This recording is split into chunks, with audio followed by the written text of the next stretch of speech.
Et bonjour Internet, bonjour Twitch et bonjour à YouTube pour celles et ceux qui nous regardent en rediffusion sur l'outil YouTube. N'hésitez pas du coup à liker, commenter, à nous donner votre avis sur la série directement sur YouTube pour que l'on puisse avoir un petit feedback là-dessus. Certains regardent les vidéos aussi sans s'abonner. N'hésitez pas aussi à follow la chaîne YouTube, ça permet de soutenir aussi et ça permet aussi de diffuser à plus de monde. N'hésitez pas à cliquer sur le petit bouton s'abonner et les petits pouces en l'air pour nous encourager à continuer.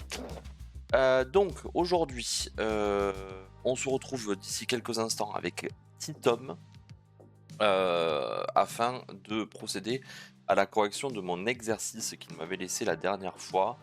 Heu, voilà, il y a des choses intéressantes à voir, m'a-t-il dit, donc c'est très bien. Et puis, eh bien, j'ai hâte de pouvoir en apprendre un petit peu plus sur, tout ça. Voilà, grosso modo, le plan, de la journée, enfin de la matinée de stream en tout cas. On essaiera de faire, comme d'habitude, assez clair, assez concis. Pour ceux qui sont dans le chat, n'hésitez pas, point d'exclamation ADC, vous récupérez le pass-bin qui est vraiment l'ossature de toute cette série, puisque vous avez accès au récap et aux prises de notes de tous les cours, de toutes les vidéos, de tous les épisodes que l'on a fait jusqu'alors. Bon, il est 9h30.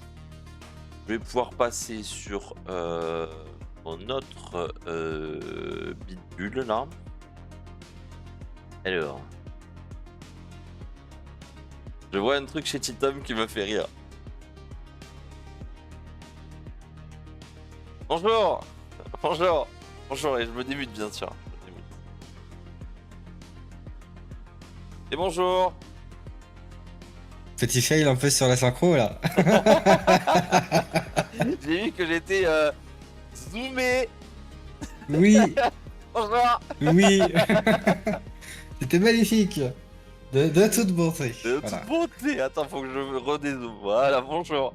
Comment ça va, Titom? Comment ça va, les gens de chez Eh Titom? ben, ça va très bien pour ma part. Passé une bonne nuit quand même, mine de rien. Pareil. Et on a bossé, parce que tu nous as quand même offert un exercice. Ah, ah, Ouais. c'est- Malheureusement, ça fonctionnait pas. On va voir ensemble ce qui faisait que ça ne fonctionnait pas. J'ai noté deux, trois petits trucs que j'ai vus. Mais, mine de rien, il y a certaines réflexions qui étaient quand même plutôt bonnes. Et c'est ce ah, qu'on. Voilà, il y a quand même certaines machallah. réflexions qui étaient plutôt bonnes. Euh, et c'est ce que je te disais en fait juste avant qu'on Oui, commence le live. Euh, la réflexion est bonne, mais ce qui manque en fait, c'est la les logique. ouais, la logique, comment ça fonctionne, en tout cas pour JavaScript, et avec Express, etc. Donc Oui, c'est normal. Et donc on va voir un peu tout ça ce matin. ouais, ça roule. Donc pour ce faire, on va commencer à se mettre en mode ADC. Alors moi je Exactement, vais épisode 4. peut-être ouvrir le Euh, bazar. Euh, Ouvrir le bazar. alors Voilà, ADC. pour l'instant, on voit ta POV, ta belle POV. Oui, bonjour, attendez. Là pour l'instant je suis comme ça, n'est-ce point? Baby. Alors attendez, parce que moi j'ai fait des bignoules sur Studio Code. Ça fait des bêtises. Non, j'ai pas fait des bêtises, j'ai travaillé sur un truc perso que j'ai hâte de te montrer. Parce que je suis... bon, c'est du vibe coding, je le dis de suite. Ouais. Je le montrerai pas en live parce que je sais pas à quel point c'est sécurisé, donc je veux pas exposer du code qui peut être, voilà, qui peut Normal. être chiant. Surtout qu'on sait très bien ce qui se passe avec les outils vibe codés, c'est que le problème n'est pas l'outil, mais la personne qui prompte. Voilà, Et si la personne qui prompte n'a pas toutes les connaissances en sécurité et sur les garde-fous, etc., et ben forcément, l'outil va pas le savoir, va pas le mettre en voilà, place. c'est ça. Alors, je pourrais te parler d'une anecdote, tu m'y feras penser que de t'en parler, d'obfuscation. qui a été pépitas. Eh, dis-moi tout. Ah, Bon, si je peux t'en parler, c'est pas craignos. Disons que j'avais pas fini de développer grosso modo du truc. Et ouais, du coup, j'ai dit à Claude, j'aimerais sécuriser mon code, qu'est-ce que tu me conseilles? Alors là, il me sort 3 possibilités. Je choisis ouais, l'intermédiaire, puisque je voulais pas un truc qui soit non plus maintenable, et un truc non normal. plus qui soit trop facile à ouvrir, quoi. Et du coup, il me dit, bah, je te conseille d'obfusquer certains fichiers. Et je dis, ok, sauf que je n'ai pas sauvegardé les fichiers au préalable. Donc j'ai obfusqué les fichiers que j'utilisais en prod. Et pouf, j'avais plein de fonctions, c'était beaucoup plus dur de les modifier après. Du coup, il a Bah fallu oui. que je patch des trucs. J'ai fait, mais je suis bête en fait, j'aurais juste dû attendre de release et sécuriser derrière. Bref, voilà. Mais on apprend, on Alors, apprend. non, disons qu'il y a la sécurité et il y a la sécurité. En gros, comme il manque peut-être certains points visuels de Oui, comment on doit réellement sécuriser quelque chose, eh bien, tu pensais bien faire, sauf qu'en réalité, il y a d'abord oui. une première phase de sécurité à apporter. Déjà, c'est qui a accès à certaines choses ou pas.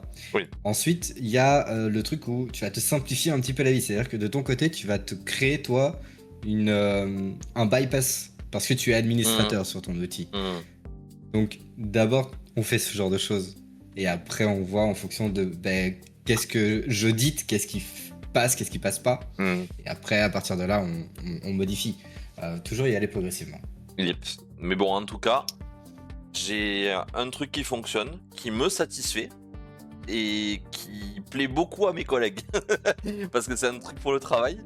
Donc, je Et suis c'est très très fier de bien. moi. Et Et c'est ça très marche. très bien. Et ça marche. Et ça marche. Et ça marche. Make Euh, it work. exactement. Make it work, c'est vraiment le mojo. Et c'est d'ailleurs ce qu'on va voir par rapport à cet exercice Oui, que la j'ai donné. transition, bien joué. Parce que mine de rien, j'avais donné un exercice la dernière fois. Et donc, du coup, Tout à fait. hop. Voilà, la petite preview de l'épisode 4, bien évidemment. La suite de la REST API, je rappelle, toujours, tout est bon de rappeler les Bien choses. sûr, c'est très important. On est sur l'atelier du code, épisode 4. Notre objectif sur ce premier projet, c'est de créer un Kanban de A à Z. Un Kanban, c'est un gestionnaire de tâches assez complexe, plus qu'une simple to-do list, Mm. avec des cards. Ces cards ont un titre, une description, un statut qui vont donc de backlog, qui est donc en fait juste l'archive, ou même avant de commencer un projet, le to-do, le work in progress, la review, parce qu'en général les Kanban sont utilisés en équipe avec un superviseur, et done pour dire que c'est terminé.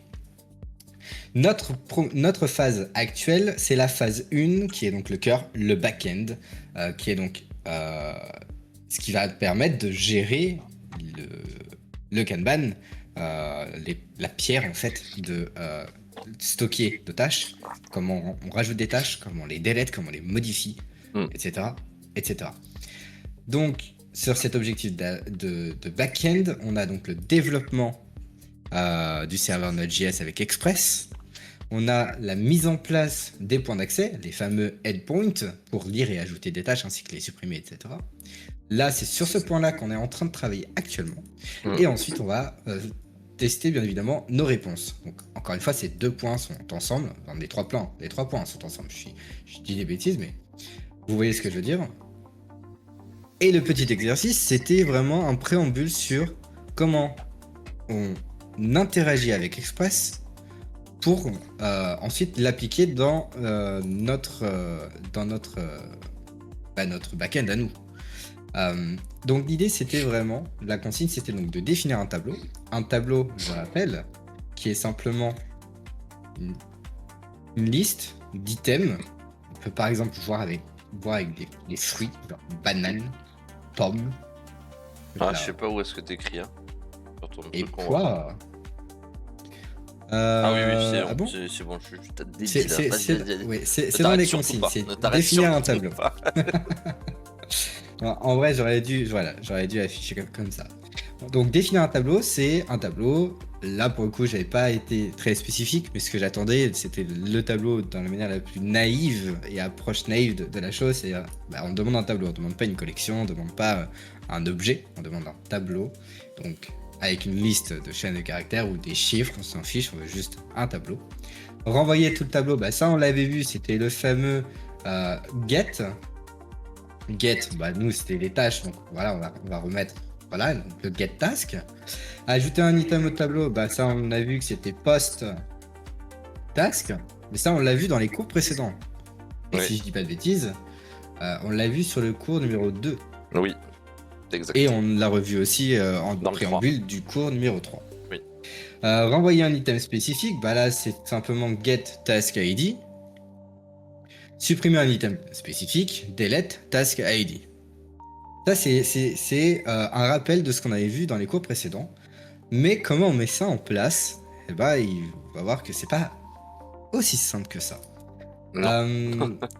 Donc, j'aimerais revenir d'abord sur ce que tu as essayé de nous faire, mon cher Lucas, quand justement tu as fait l'exercice donc, qui se trouve sur ta chaîne YouTube, si je dis pas de bêtises. C'est exact. Tu avais repris ce qu'on avait vu ensemble dans le fameux épisode 3. C'est-à-dire, on avait défini nos tâches, on avait redéfini un peu le routing de notre Kanban, c'est-à-dire le serveur. On avait utilisé un routeur directement ici, le get pour tester, et la lecture du port dans notre serveur JS. Oui. Le app use API router, donc là dans mon cas j'ai utilisé API, mais on peut très bien s'amuser avec Task ou avec autre chose ou juste simplement avec Kanban service. Voilà. Là ici on peut mettre ce qu'on veut. Je vais remettre. Salut Elkix. Hello Elkix. Donc on avait vu ça, on avait utilisé notre routeur qui est défini dans le fichier route.js qui se trouve juste là, où on initialise un objet express au routeur, dans routeur, et on lui dit dans notre routeur, je veux que tu utilises, alors je vais agrandir un petit peu pour que vous puissiez voir un peu plus, parce que je ne me rends pas compte un peu au niveau de la densité de pixels. Il marche le serveur express du coup. Alors là justement on est en train de revoir ce que notre cher Lucas a fait en exercice, donc pour le moment non, mais à la fin de ce cours il est censé fonctionner. Il fonctionnera. C'est notre objectif pour aujourd'hui, et il fonctionnera effectivement. Donc dans notre route on a défini notre routeur et on a dit à notre routeur utilise le modèle qu'on a défini dans le fichier models qui récupère en fait les tâches. Donc dans notre fichier models qui se trouve juste là, on voit qu'on a généré, on utilise un objet express, on initialise un routeur, ensuite on définit nos tâches qui sont ici, même si celui-là en réalité, si on veut être bon, même s'il n'y a pas de stockage, on devrait avoir normalement une liste de tâches vides. Parce qu'en fait, quand on commence un projet, en fait, il n'y a rien dedans. C'est juste que là, on a mis des exemples pour qu'on puisse tester. Donc, on peut le faire, tout comme on peut mettre vide. Donc, on va avoir les deux. On va pouvoir jongler entre les deux si toutefois on veut ou pas. Dans notre modèle, on n'a pas simplement fait que ça. Avec notre router, on lui a dit dans notre router, je veux que tu donnes un accès à un get pour nous retourner nos tâches. Nos tâches, c'est en format JSON, très bien. Ensuite, dans notre router, on lui demande. Et merci de ton follow, Tantai. Salut. Et salut. Donc dans notre routeur, on lui a dit voilà, format gazon. Dans notre routeur, on lui a dit maintenant, j'aimerais bien pouvoir retourner un seul item de ma liste de tâches. Pour cela, il suffit simplement de lui dire $id, parce que ID correspond tout simplement à une variable qu'on dit à Express d'utiliser pour stocker ce qui va se passer après le slash. Alors là, j'ai juste un truc que j'ai rajouté, mais c'était pour un test. En réalité, là, je vous le mettrai un poil plus tard. Ah, t'es sur le get. Oui, c'est normal. Okay. Donc, voilà, hop. Ça, c'est normal. J'avais fait des tests, mais j'ai oublié de revert tout mon fichier, mais c'est pas grave. Donc dans notre get ID, on récupère du coup le param ID, parce que ce qui est après un 2 points, c'est un param, un parameter. ID, parce que bah, c'est la clé dans ce param. On stocke ça dans une variable rec ID, et on vérifie que rec ID est un nombre. Si rec ID n'est pas un nombre, eh bien on renvoie une erreur, status 400, la tâche a un ID invalide. Et ensuite on return pour éviter d'aller plus loin dans le code. Si toutefois il n'y a pas d'erreur, on récupère la tâche qui correspond à notre param ID. Et ensuite, s'il ne trouve pas la tâche, bah task not found 404, ou de la fameuse 404 que vous connaissez. Et ensuite, une fois que tout ça c'est bon, on a retrouvé notre tâche, on retourne la tâche. Et à partir de là, on a un premier début de routeur. Alors, pour revenir... C'est super, mais du oui. coup, je sais plus où on en est, où on en est pas. Bah, où on en est, c'est là où on s'est quitté la dernière fois. Alors, on s'est parce que moi, entre-temps, j'ai modifié des trucs, donc il se peut que ce soit la D par rapport à toi. Et effectivement. Mais justement, on va voir ensemble. Ça marche. On va corriger. Ça marche. Donc, je retourne sur ma preview de l'épisode 4 qu'on voit ici. Donc, la plupart de ton exercice, tu l'as fait sur le fichier models.js. Je confirme. Donc, ce qu'on va faire, c'est qu'on va voir ensemble. Alors, j'ai pas recopié tout ton fichier à toi. Est-ce que tu le veux? Du coup, ce que je vais faire, c'est que bah, tu vas me montrer ce que toi tu as. Et donc, on va voir ce que toi tu as. Ok. Donc, là, ce qu'on voit, c'est que donc, dans ton fichier models... J'ai commenté des choses pour pas te péter. Et effectivement. Donc, tu as créé un objet task avec ID, title et done, qui est en fait un booléen du statut. Ensuite, tu as récupéré ce qu'on avait fait au niveau du router.get pour afficher ton tableau. Oui, c'était la logique. Exactement. Donc, au début, tu as commencé à réécrire les choses, puis ensuite, tu t'es rendu compte un petit peu plus tard que on avait déjà fait. Il y avait des choses en dessous, oui. Voilà. Donc après ça, tu as écrit donc la fonction, tu as revu la fonction router.get de .id où tu avais dans ton exercice, quand tu l'avais réécrit, oublié les 2 points. Donc ça pouvait ne pas fonctionner. Ça, c'est un truc à faire attention. Ouais, quand on veut spécifier un paramètre, il nous faut les 2 points. Ici donc. Les 2 points, voilà. Les 2 points, c'est un délimitateur qui permet de dire à partir du 2 points, et ce qui va après correspond à un paramètre. Comment tu fais pour zoom in dedans? Contrôle plus. Tout simplement. Ok. C'est pour faciliter la lecture des gens. C'est ça. Donc voilà, donc là après, par rapport à tout ça, on a donc rec ID, voilà, le truc qu'on avait fait l'épisode 3. Oui.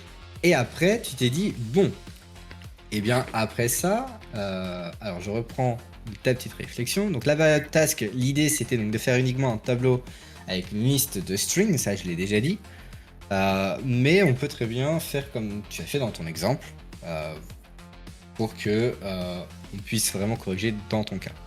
Donc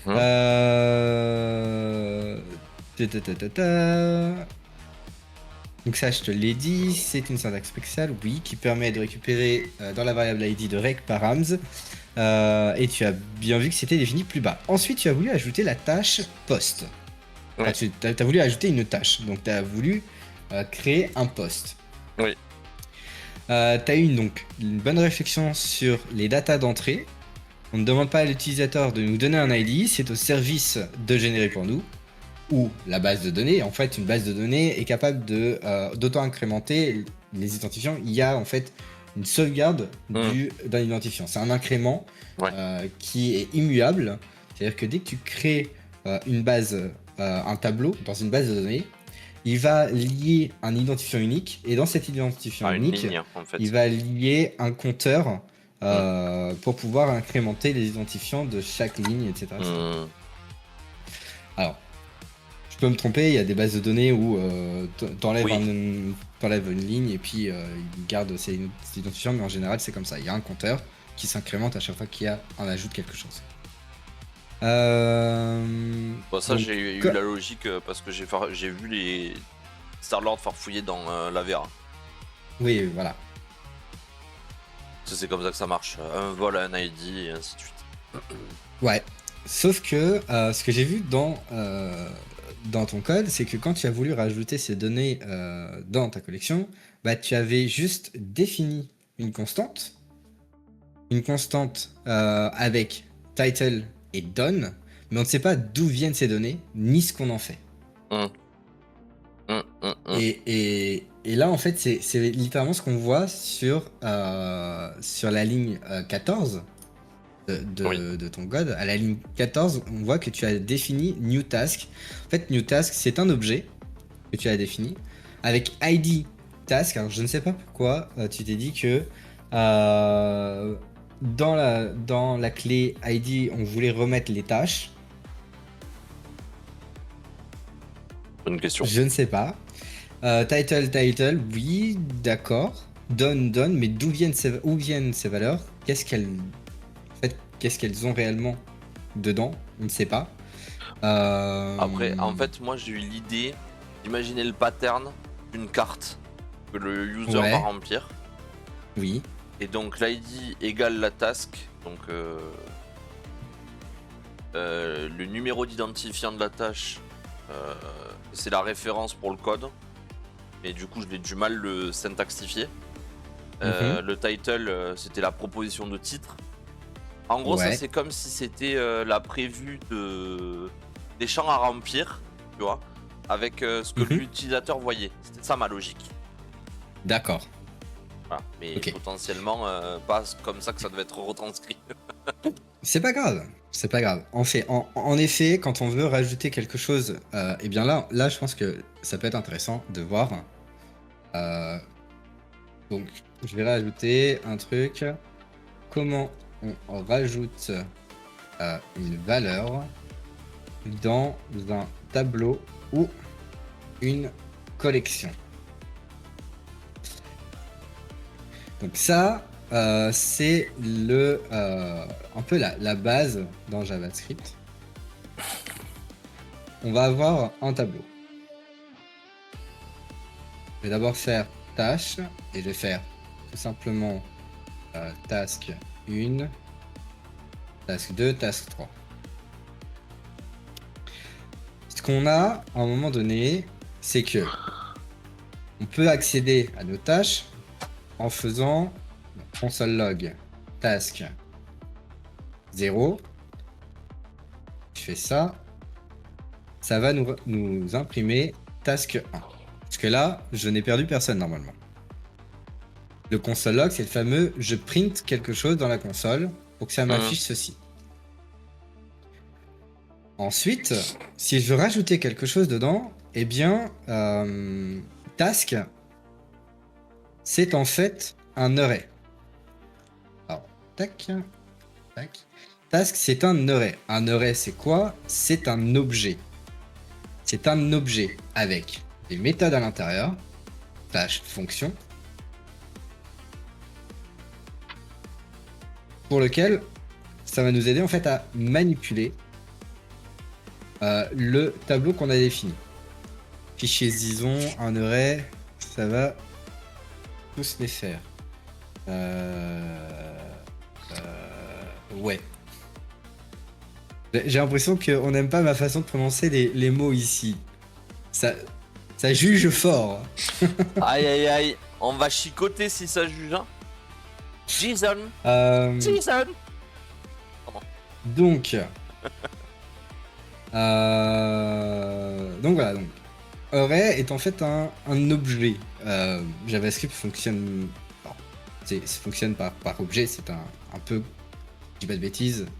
On peut l'utiliser comme un langage de programmation orienté objet. Je vais pas rentrer dans les détails, c'est juste que on définit quelque chose, on crée une instance de ce quelque chose, Et avec cette instance de ce quelque chose, il va y avoir une liste de fonctionnalités et de méthodes qu'on va pouvoir, sur lesquelles on va pouvoir manipuler notre objet.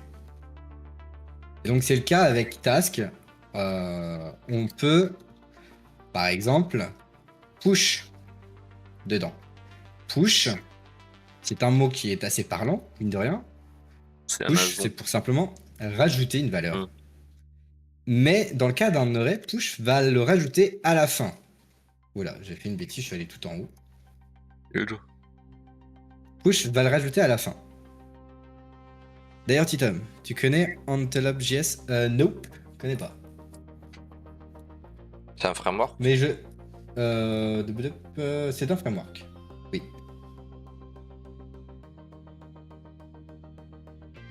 Node. Blue Node, en Node. Node.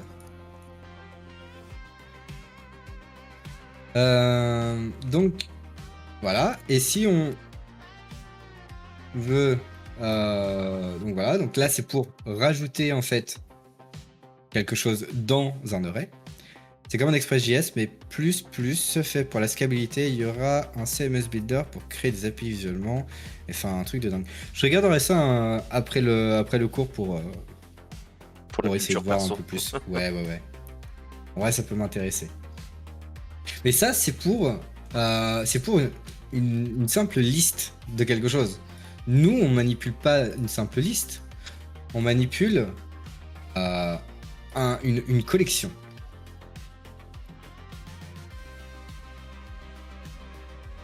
C'est vrai qu'on manipule une collection. Une collection, ça va être un peu plus différent.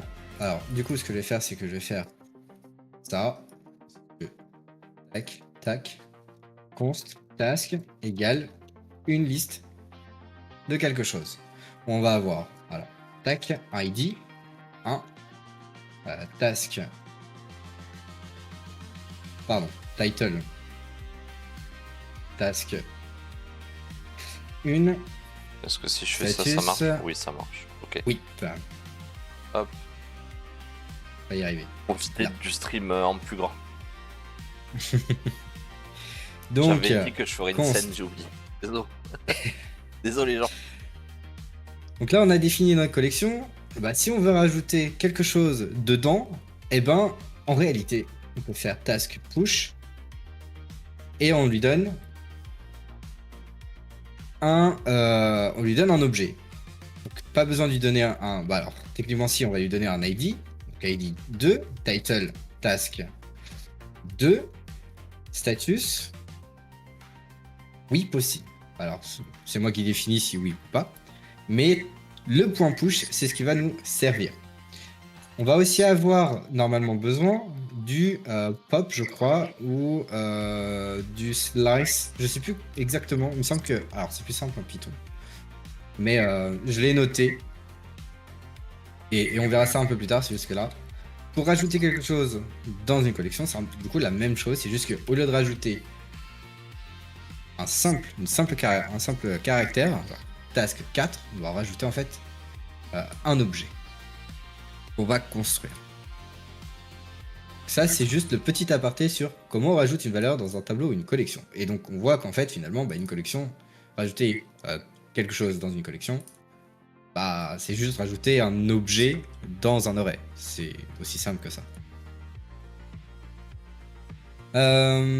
Donc, ça, c'était la petite aparté.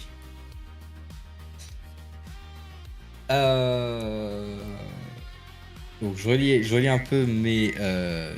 C'est pas mieux là? Non, c'est pas ouf. Plus grand mais qualité affreuse. Ah, J'ai essayé d'agrandir, mais c'est pas ouais. convaincant. C'est pas évident. Pourtant, je t'ai normalement passé Ouais, en grand. Ouais, je sais. En grand, ouais. Ah, ça y est, c'est bon. C'est juste que des fois, ça met un peu de temps à s'update en bonne qualité. Ouais, c'est le temps qui récupère suffisamment de données, ouais. Ok. Bon, là, c'est un peu mieux, les gars. Donc, voilà. Donc, là, c'est littéralement la logique de base. On manipule la plupart du temps, en tout cas quand on fait des services comme ça, on va manipuler la plupart du temps des collections, des arrays, des objets. Donc il faut qu'on prenne l'habitude de savoir qu'est-ce qu'on utilise? Il y a aussi quelque chose, mine de rien, qu'il faut savoir utiliser dans JavaScript. C'est le... tac. Alors, je vais juste taper d'abord Tap. sur Internet pour que vous puissiez voir directement. Donc, un truc que j'utilise énormément quand j'ai des doutes, et il faut pas avoir peur d'avoir des doutes. C'est bien d'avoir des doutes, au contraire, ça nous permet de progresser. On va sur Internet. On tape sur Google array méthode JS. On arrive sur le fameux W3 Schools qui va nous expliquer tout ce qu'on peut faire. Le length, le toStrings, le at, le join, le pop, le push, le shift, l'unshift, is array, delete, concat, copy with, flat, slice, splice, to spliced. Bon, ça, c'est Et la tout doc est expliqué. Des arrays JavaScript. Alors, c'est juste. Alors, c'est pas réellement la doc, parce que si on veut vraiment utiliser la doc, on va sur le truc développeur Mozilla, et là, on a des trucs plus. Ouais. Voilà.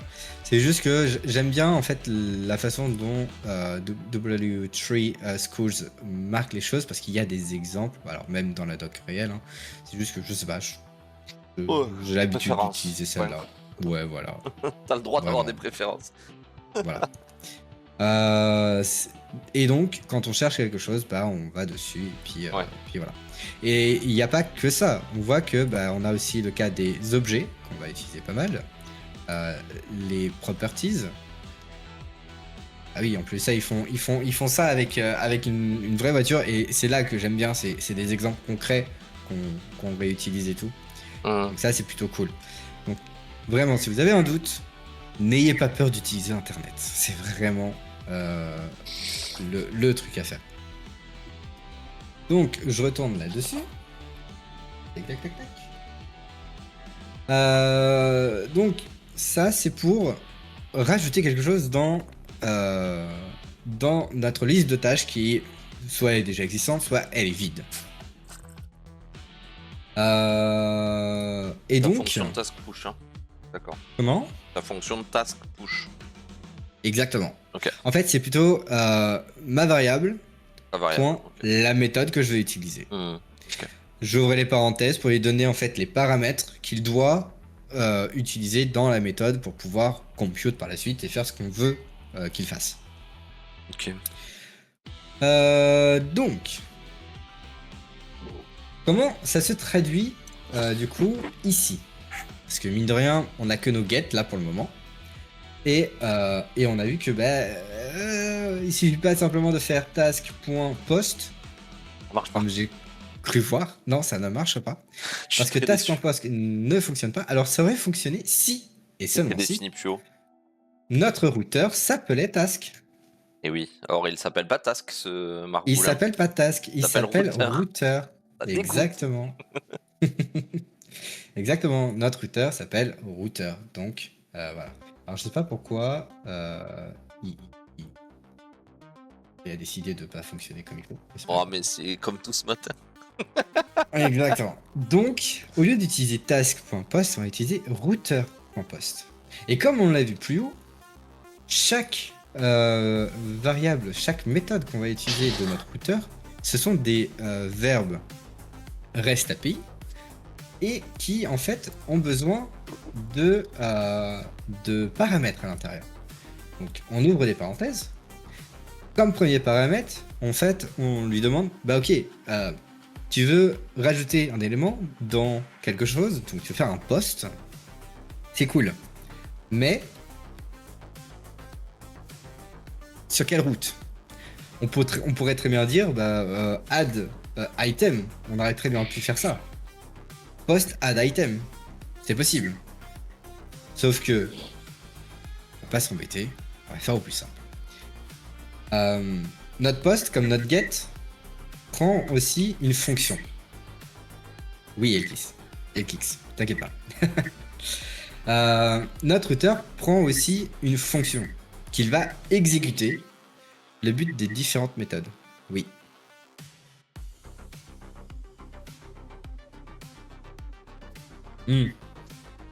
Alors, où est-ce que j'étais ? Oui. Post va aussi demander une fonction. Une fonction, comment on définit une fonction ? En JavaScript, on définit une fonction de différentes façons différentes. Est-ce que je vous ai déjà expliqué comment on définissait dans JavaScript des fonctions? Ah, tu l'as peut-être fait, mais mon cerveau n'a pas fixé, je pense. Eh bien, en JavaScript, ça, c'est un aparté que j'ai. En réalité, je l'ai mis, mais on l'a vu normalement, si je me trompe pas, à l'épisode 3. La fonction normale et la fléchée, mais je connais toujours pas la différence, à part la beauté. En réalité, il y a une différence. Je crois que la fonction, tu peux, en gros, dans JavaScript, la fonction normale, quand tu vas exécuter ton code, non. Le truc self, c'est quand tu fais comment ça s'appelle? Une classe, et donc que tu conçois un objet. Et c'est pas le self, dans notre cas, dans JavaScript, c'est un this. Le self, c'est en Python. La fonction normale, JavaScript, quand tu vas exécuter ton code, il va lire ton code, il va dire ok, j'ai une fonction, je la mets de côté. Mais elle est là. C'est-à-dire que il a la fonction, il va d'abord lire, il voit qu'il y a une fonction, il va la mettre de côté. Et ensuite, il va exécuter ligne par ligne. Dans le cas d'une fonction fléchée, qu'on va mettre dans une constante, si ta constante, elle est définie après que tu l'appelles, il va dire bah je la connais pas. Parce qu'en fait, il va parser tout le fichier, il va pas avoir de fonction. Donc, il va dire ah bah ça je connais pas.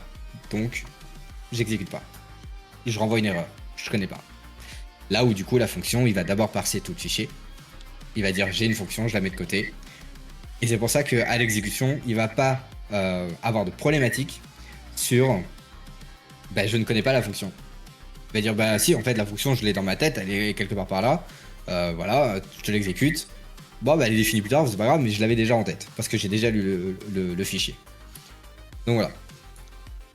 On a vu ça normalement, si je ne me trompe pas, deuxième épisode, si je dis pas de bêtises. Et bonjour Flitter, le bon cours de JavaScript, exactement.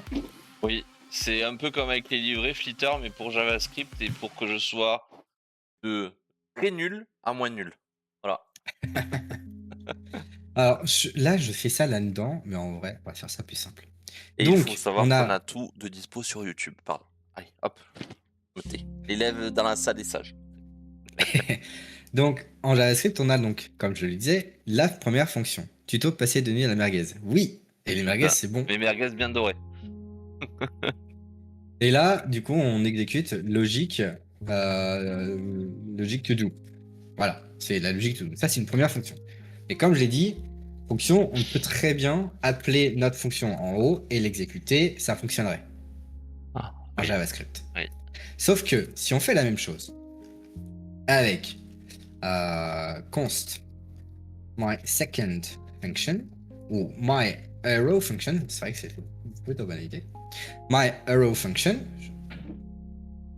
tac, tac, tac, tac, logic to do.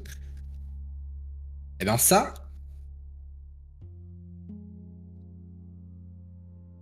c'est non. Ça ne fonctionnera pas. Parce que ça, c'est défini après la définition. Enfin, avant la définition. Alors que là, vu qu'il y a un mot-clé... Ah, c'est vrai, t'avais dit qu'il fallait ordonner. JavaScript, il va dire, ok, j'ai une fonction, je la mets de côté. Et du coup, je te l'exécute quand j'exécuterai le code. Donc, la arrow function, du coup, pour qu'elle fonctionne, il faut la mettre juste en dessous. Ok. L'ordre est important, en fait, on peut pas tout balancer. Ouais. C'est ça. C'est comme en Python. C'est comme en Python, sauf que en Python, tu as pas différentes façons de concevoir une fonction. Tu as des mots-clés, tu as classe, tu as def, et je sais plus s'il y en a d'autres, parce que ça fait un moment que j'en ai pas fait. Code en anglais, code en français, code en WinDev. Alors. Je suis de ceux qui préfèrent coder full en anglais.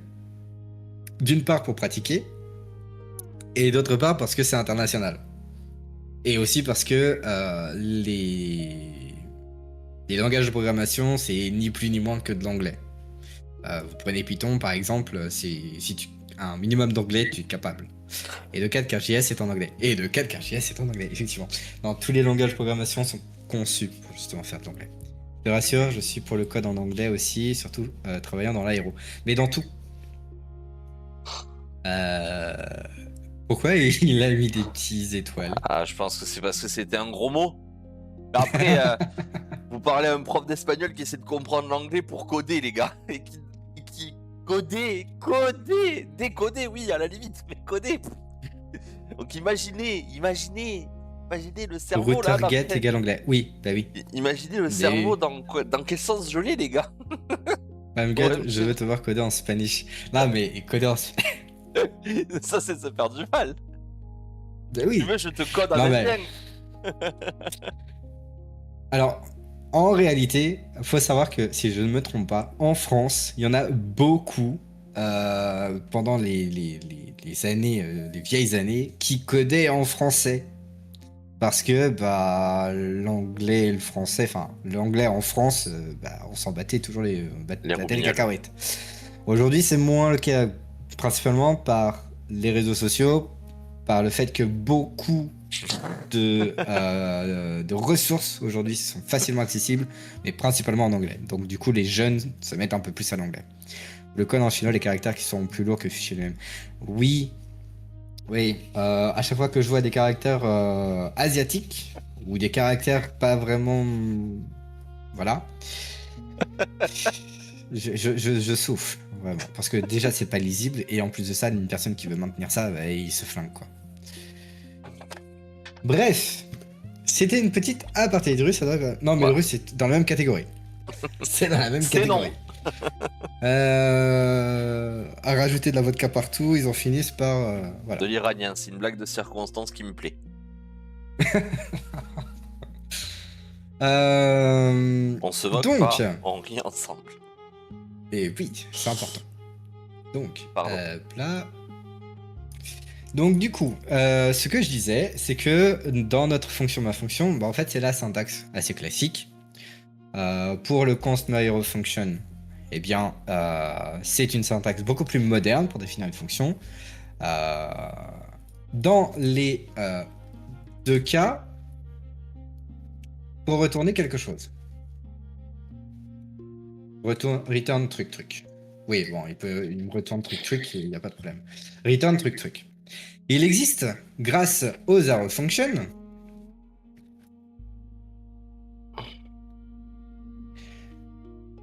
quelque chose d'assez sympathique qu'on peut faire, c'est-à-dire qu'on lui donne des param 1, param 2, et on n'est pas obligé de lui donner, d'expliciter un return.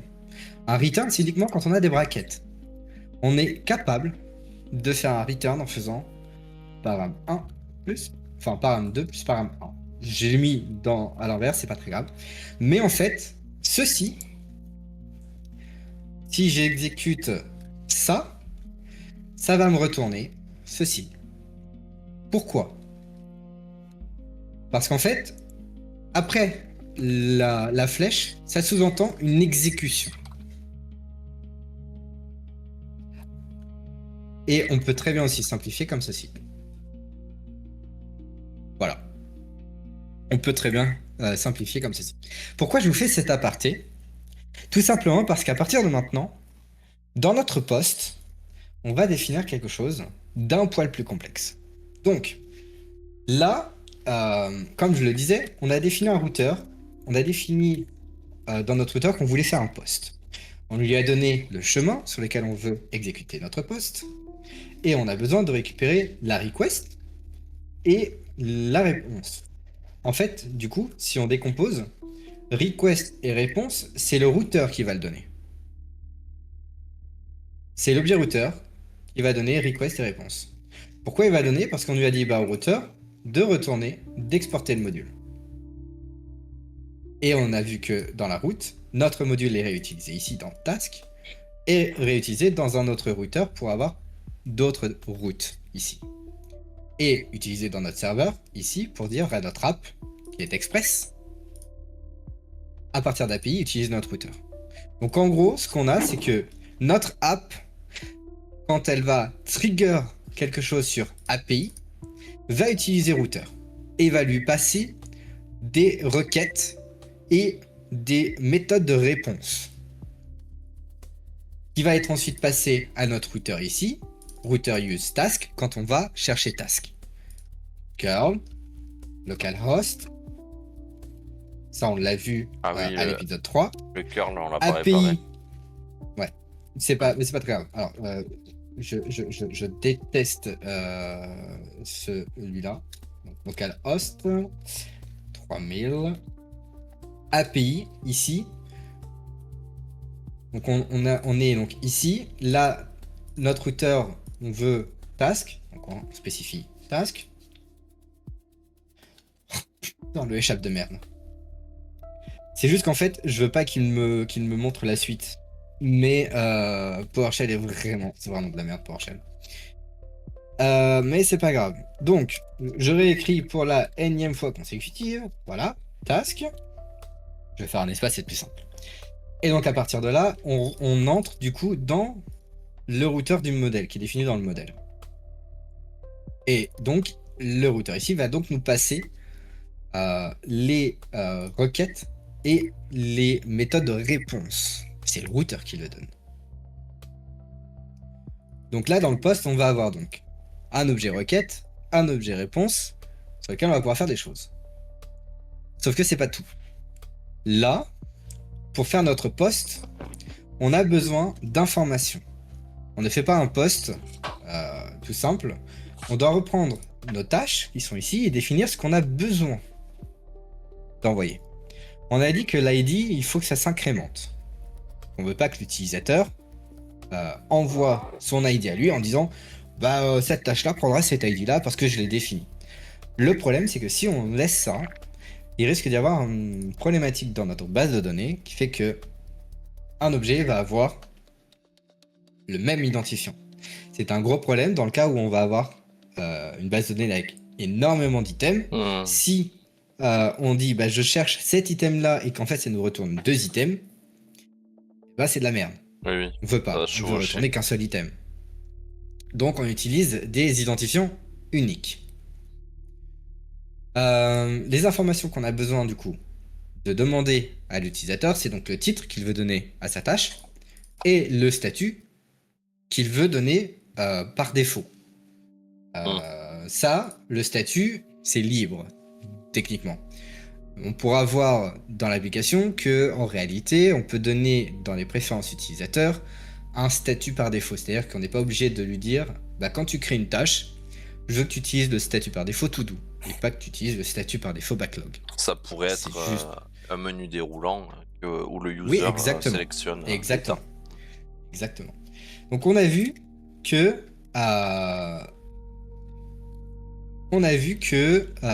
on avait besoin de ce qui se passait dans le reg body pour ça. Là, je vais simplement faire ça, je vais sauvegarder. Je vais juste commenter ce que j'ai fait ici, parce qu'on n'en a pas besoin. Voire même le supprimer, ça va être plus simple.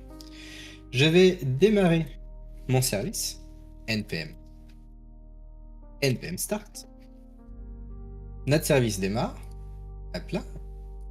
Et ce que je vais faire, c'est que je vais faire un curl localhost API task.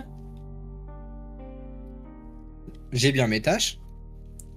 Je la tâche numéro 2. J'ai bien la tâche numéro 2. Je vais faire un post. Comment on fait? Pour faire un post, je renvoie encore une fois à ce qu'on avait vu la dernière fois. Il faut simplement utiliser ça. -x pour dire que c'est une requête. Post pour utiliser le verbe. Sauf que si je fais ça, fonctionne pas. Pourquoi? Parce que déjà, il m'a envoyé une define pour commencer. Mais c'est surtout qu'on n'a pas spécifié les datas qu'on voulait. Donc comment on fait? Dans curl, quand on fait un post, alors je sais pas si le L va fonctionner. Voilà. Quand on fait un post, il nous le dit ici, on a besoin de l'option data. Post data. Très bien. Du coup, je fais la même chose. Post. Je vais rajouter data. Je vais rajouter data, mais comment je fais pour ajouter mes data? On a vu qu'on utilisait du JSON. Du coup, naïvement, ce que je vais faire, c'est que je vais utiliser du JSON. Très bien. J'utilise un JSON. Je vais dire, title, mon titre, je veux dire mon super titre. Et en statut, je vais dire mon statut, je vais le mettre dans le backlog parce que j'aime bien quand c'est dans le backlog, etc. J'envoie. Et là, il me fait par erreur.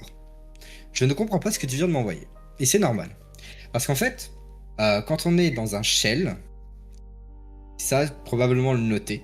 Quand on envoie des informations dans une option, quand on envoie des datas dans une option, il faut borner les options. Et on a différentes façons de les borner. Là, comme vous l'avez vu, curl-x post, là, mon localhost 2.3000 API task, il fonctionne tel quel. En réalité, il faut utiliser des Guillemets. des guillemets. Les guillemets, c'est dans le cas où, par exemple, on a des espaces. Si on a des espaces, c'est là, on l'a vu, entre le curl, entre l'option -x, entre le verbe post, il y a des espaces. Ça veut dire que les espaces permettent à notre invite de commande de définir si on est sur une option, une valeur, une autre option, etc., etc. Et donc là, on l'a vu que dans notre data, on a ouvert notre bracket, sauf que notre bracket ne délimite rien du tout. Et pire encore, comme on a vu que les guillemets permettent de flaguer un début d'option, de données d'option, il nous dit je comprends pas, après les fameux guillemets, je vois un 2 points et je comprends pas. Moi, je ne comprends pas ça. Je ne comprends pas. Unexpected token 2 points, in expression of statement, il ne comprend pas. Donc il n'arrive pas à parser. Pour cela, comme on utilise en JSON des doubles guillemets, c'est une nomenclature, pour envoyer nos datas, on va utiliser un simple guillemet. C'est ce qu'on a vu dans l'épisode 1 ou 2, si je ne dis pas de bêtises. L'épisode 2.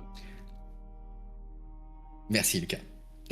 Donc, on ouvre notre data avec un premier guillemet, on écrit notre objet JSON avec les doubles guillemets pour les clés et les valeurs, ou les valeurs peuvent être des chaînes de caractères, des listes, des objets, des nombres, des booléens. Et je crois que j'ai pas oublié. J'en ai pas oublié. C'était dans le 1. Exactement. Donc là, par exemple, dans ton cas, Lucas, ce que tu avais envoyé à la place de statut, c'était un done. Ouais. Et donc, on aurait très bien pu envoyer soit true, soit false. Exactement. C'est un booléen.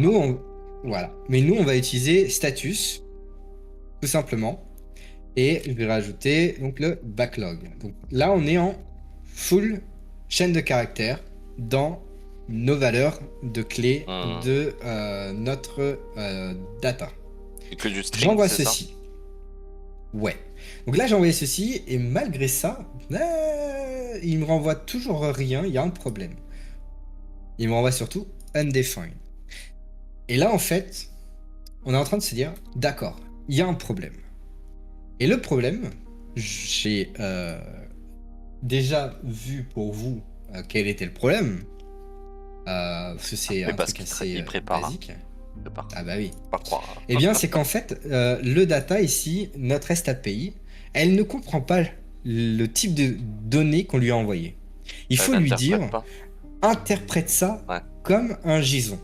Et donc pour ça, ce qu'on va faire, c'est qu'on va retourner dans notre serveur et Express possède quelque chose pour pouvoir justement d'interpréter nos données. Oh, alors, trop fort Express, on l'embrasse. Eh oui. Ah non mais heureusement qu'il existe, heureusement qu'il est là. Bien sûr. Voilà. Donc on va utiliser du coup un app.use express.json qui va en fait dire à notre middleware, à notre application, à notre routeur, chaque donnée que l'utilisateur va te donner, tu l'interprètes comme un JSON. Il faut lui dire en amont, parce que si on lui dit après, il va configurer notre routeur en mode donne-moi un truc que je connais, mais ça je comprends pas. Le JSON, je comprends pas. Donc, il y a une erreur. Je ne comprends pas. On va redémarrer notre serveur. On va réessayer. Et on va voir ce que nous affiche ici. Toujours undefined. Pourquoi?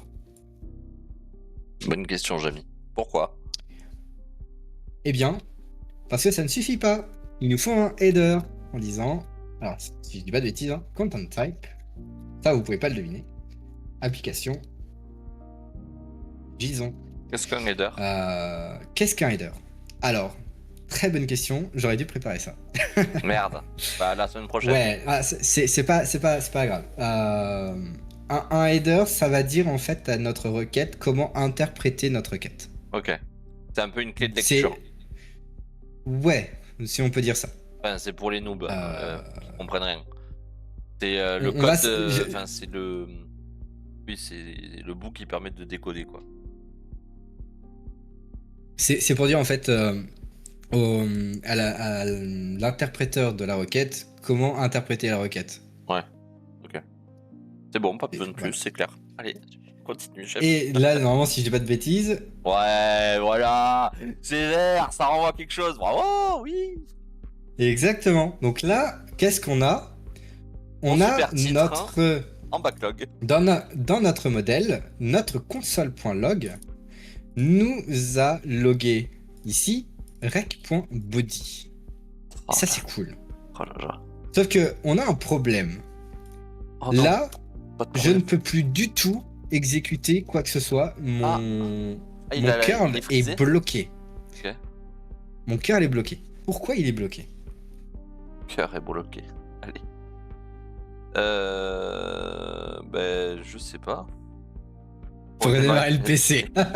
Non, au mieux, faut fermer le terminal. Non, Et ça m'arrive souvent. faut couper Ça le c'est parce service. que tu ne sais pas comment quitter Vim. Faut couper le service. Avec un- Non. un En contrôle C. réalité, un CTRL-C nous permet de le faire. Oui. Oui. Mais il faudrait rajouter d'ailleurs- une fonction qui permet du coup de passer à autre chose parce qu'en fait elle Non, boucle. Non? C'est pas qu'elle boucle. C'est qu'on on ne demande pas à notre routeur de fermer la requête. Ah oui, bah oui. On demande pas à notre routeur de renvoyer une réponse ou quoi que ce soit. Donc bah là, il est Ah toujours oui, dans notre routeur en mode. Faudrait qu'il y ait Je- un truc qui dise. tu m'as demandé une de fois faire que ça. C'est créé, envoie un truc pour dire c'est bon, c'est fait et passe à autre chose quoi. Toi, tu connais toutes les commandes, mais pas CLS. Comment ça, CLS? Quoi, CLS? Bon, il va expliquer. Oui. Et du coup, si on fait un truc qui affiche statut done et c'est cette commande de là. Imaginez, elle est pétée.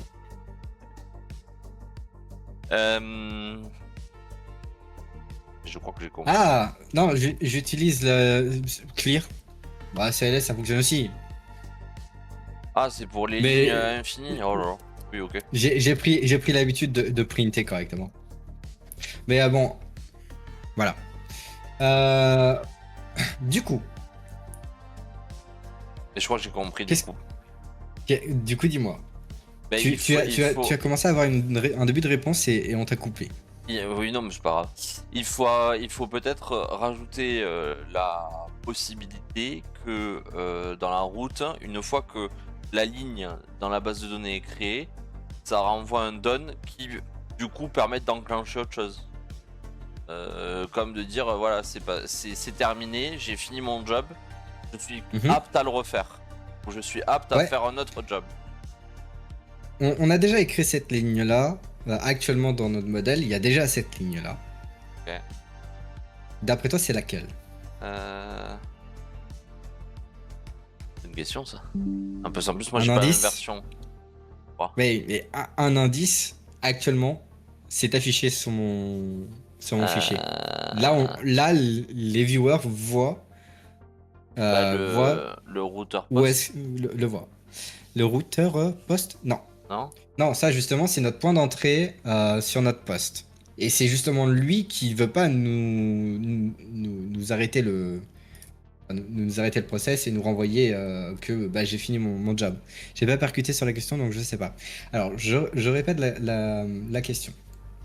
Là, actuellement, quand on a donc notre serveur, quand on lui demande de faire un post et de printer, du coup, donc de faire un console log de notre body, il ne va pas nous laisser tranquille. Là, j'ai envoyé le truc, mais je peux plus rien faire. Sauf si je fais un CTRL-C, je ne peux plus rien faire. Parce que, ici, bon, déjà, il m'a remis un untitled, je sais pas pourquoi, ça abruti. Ou peut-être parce que, oui, bon, bref. C'est parce que tu oui, reposes parce que les mêmes. Hein. Non, c'est que j'ai oublié le header, c'est pour ça. Ah oui. Donc il nous a pas envoyé quelque chose, parce qu'on lui demande pas. Mais pourquoi Qu'est-ce qui manque Lucas a commencé à avoir un début de réponse qui est pas faux, c'est qu'on lui a pas dit de retourner quelque chose qui lui dit bah, j'ai fini, tu peux renvoyer quelque chose. C'est pas dans le routeur post, il faut rajouter une ligne avec return. Dans le router post, on peut rajouter une ligne, oui. Dans un return, je ne pense pas. Alors on pourrait rajouter un return. Hein. Mais oui, on voit la ligne. On la voit la ligne. Mais c'est celle du dessus alors le statut là. Oui. On renvoie un statut res.status task 200. created. Ouais. 201. Là, c'est la 201. Okay. 201, c'est pour dire bah, j'ai quelque chose, j'ai status. Oui. 201, c'est bah, j'ai créé quelque chose. Voilà, j'ai créé quelque chose. Ok. Bon. Maintenant qu'on a ça, je kill, je restart. Oui, faut que tu penses au header. Je l'ai le header. J'appuie. Oh, intéressant. Voilà. J'ai créé quelque chose. J'ai créé quelque chose. J'ai toujours donc j'ai de nouveau accès à mon envie de commande, à mon terminal, et il m'a même envoyé quelque chose. Task created. Bon, en réalité, si on regarde bien, est-ce que notre tâche a vraiment été créée? Ah oui. Est-ce que c'est pas juste un affichage? Est-ce que notre tâche, bah, je pose la question, est-ce que notre tâche a été créée? Bah si tu vérifies, à mon avis, non. Parce que là, il nous a dit task created. Mais si on regarde bien, est-ce que je vois une 4e tâche? Non. Non. Ah. Parce qu'en fait, le console log, il a simplement envoyé nos data brutes comme nous on lui a envoyé. En fait, il a simplement envoyé ceci en format JSON. Ni plus ni moins. Et comment on le sait? Bah, tout simplement parce que c'est marqué ici. Et là, quand on fait un console log, ici, ça nous l'affiche directement dans le process du service. Dans le npm start. Ouais. Ça nous l'affiche pas. Dans la table. Ça nous affiche pas dans le terminal sur lequel on fait curl. Parce que c'est pas le même process. Mais de toute façon, terminal. Il a pas écrit dans le fichier. Non, il a pas du tout écrit. Alors, c'est pas dans le fichier, mais oui, il a pas du tout écrit. Effectivement. Donc, on a notre task created. Il nous a dit task created, mais c'est un menteur. Oui. C'est un menteur. Bon, après, on nous a fait mentir à nous-mêmes, c'est normal. Et c'est nous qui lui avons dit d'afficher task created, donc. Exactement. Donc, on a vu que. Donc là, je vais retourner sur le basique de JavaScript. On a vu que rec.body ici, il nous retournait un objet. On a vu que les objets, on pouvait les imprimer de différentes façons. Title, rec, vas-y, je suis un débile qui ne sait pas utiliser son clavier correctement alors que c'est son job. Console, log, status. Mais tant que tu passes par la fonction, alors peut-être je me trompe de terme, mais par la fonction console log, ça va pas écrire en base. C'est juste. Absolument pas. Console va appeler l'objet qui permet d'interagir avec la console. Oui. .log va imprimer ce que tu lui demandes d'imprimer sur la console. Ok. Voilà.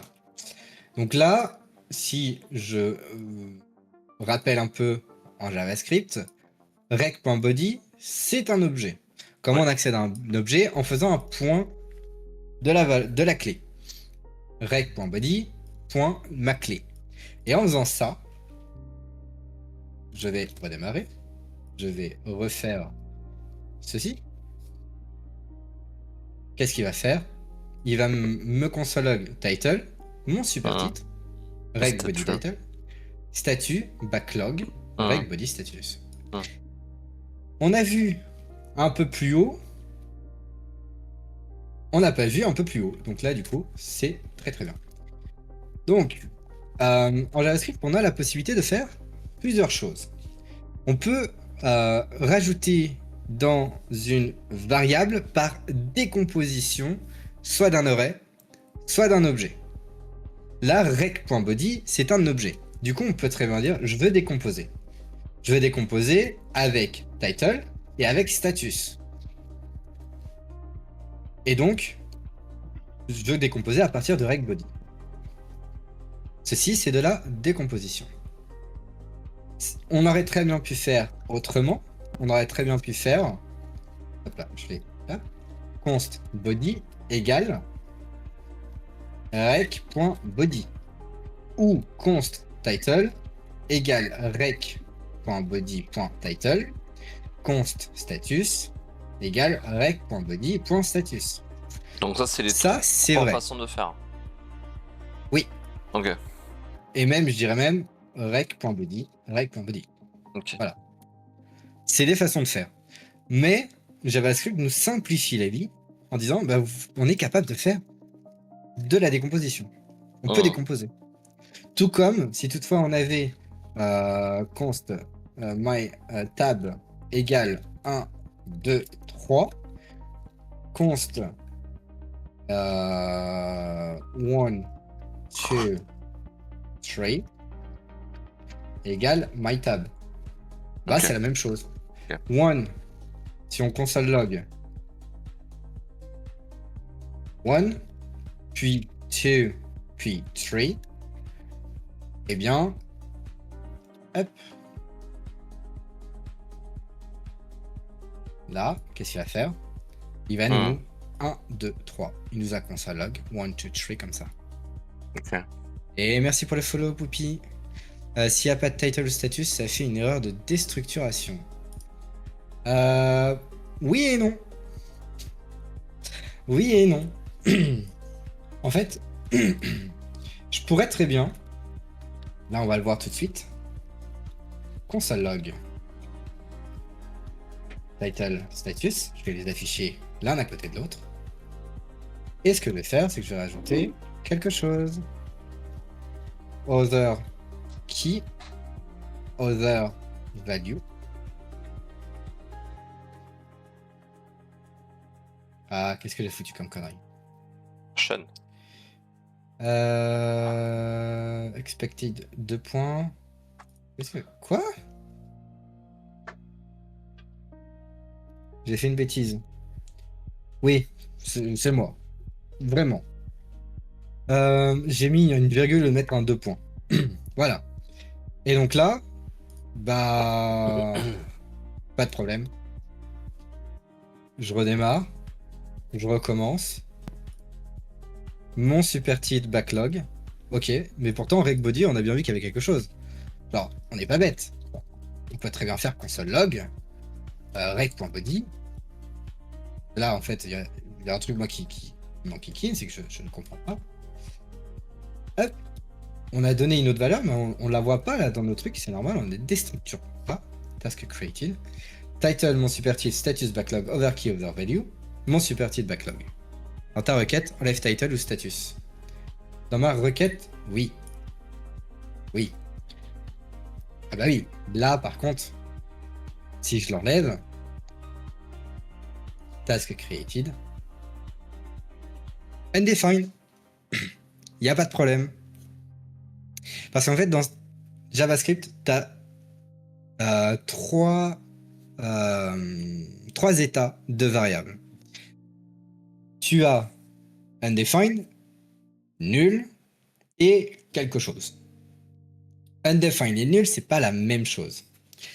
Nul, c'est j'ai ma variable qui existe, mais il n'y a rien dedans. Undefined, c'est j'ai visiblement quelque chose, mais c'est pas défini. Vous voyez ça, par exemple, il y a l'analogie du rouleau de PQ. Le rouleau de PQ qui est plein et qui fonctionne, enfin qui est prêt à être utilisé, il est ni nul, ni indéfini. Merci pour les réseaux. Ça fait l'erreur de déstructuration s'il n'y a pas de data, c'est ce que j'avais eu hier.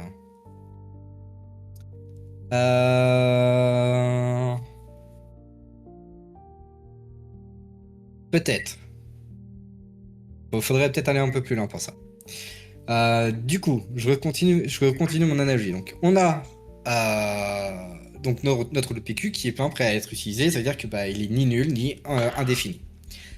Si la personne n'a pas mis à la poubelle le petit carton du rouleau de PQ, c'est nul. Si par contre, il n'y a ni le rouleau de PQ ni le petit carton, c'est indéfini. Il n'y a pas. C'est cette petite analogie-là qu'on peut avoir pour comprendre un peu plus la différence entre undefined et no. Parce que égale undefined, pas de ray, donc pas de déstructuration possible, donc il faudrait gérer l'erreur dans la logique. Oui, reg body. Oui. Oui. Et oui, bien sûr. Mais là, on y va petit par petit pas. Mais j'allais y venir, t'inquiète pas. T'inquiète pas. Donc là, on a donc notre début de logique. Et donc, on utilise pour l'instant que title et status, on n'a pas besoin d'utiliser autre chose. Sauf que c'est bien gentil, comme l'a dit effectivement Elkix, c'est bien gentil d'avoir nos... Pardon, je reprends mes notes, voilà. C'est bien gentil en fait d'avoir title et status ici, mais si personne ne les a définis, s'il n'y a pas statut ou s'il n'y a pas de title, title et status ça required. On envoie un statut 400 avec un message title and status are required return, parce qu'on ne crée pas une tâche s'il nous manque le titre ou le statut. C'est là qu'on peut rajouter un truc en mode si le statut est vide, tu prends backlog par défaut. Ça évite de gérer le cas du statut non défini. Donc ceci, si on le teste, npm start, et qu'on envoie ceci, task created. Task created, je ne log rien, il n'y a pas de problème. En revanche, si j'enlève le statut, title and status are required. Et si je décide au final de dire le statut est nul, title et status are required, on pourrait dire que notre status nul n'est pas voulu. Bon, ça du coup c'est cool. Je me pose la question. Est-ce que vous comprenez le point d'exclamation devant une variable? Non. Ok. Le point d'exclamation devant une variable, c'est pour dire... c'est pour la négation de quelque chose. Ok. On a des conditions en langage de programmation. Et l'introduction aux conditions, c'est les fameuses portes logiques électroniques qui nous permettent en fait de faire fonctionner nos ordinateurs. Les fameux... comment ça s'appelle? Comment ça s'appelle les petits trucs des puces là, les électroniques, sur lesquels les grands créateurs de CPU et de GPU se mastiquent à chaque fois pour dire les micro... non, c'est les transistors, exactement. Merci, transistors. Un transistor, c'est littéralement quelque chose qui permet de créer des portes logiques. C'est un outil de porte logique. C'est pour dire si mon courant il passe ou il ne passe pas en fonction d'un autre courant. De manière très globale. Donc on va avoir notre porte logique et AND en anglais, ou OR. On va avoir aussi le NOT, qui est donc la négation. On va avoir aussi le OU exclusif, le XOR, le NAND, qui est donc le NOT, je crois que c'est le NOT AND, le non et, etc., etc. Le CPU est fait comme ça. Effectivement, le CPU, c'est que des portes logiques. Une succession de transistors nous permet de créer quasiment toutes les portes logiques qui existent. Si, donc là, je vais vraiment rentrer dans les détails. On va avoir un 1, on va avoir un 0, et on va avoir du coup notre résultat qui est 0.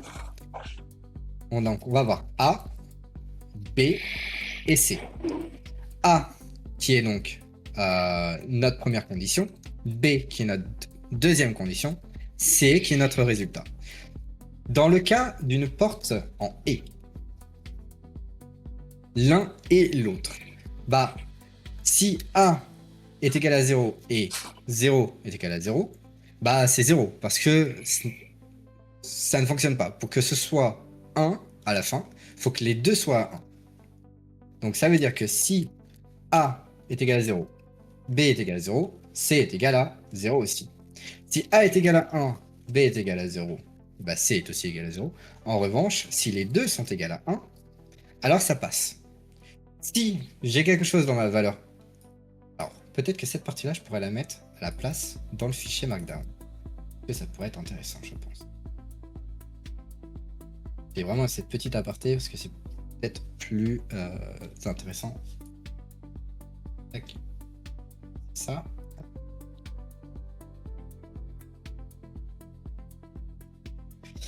Donc, on a vu le et, le ou, le not, le ou exclusif, le named.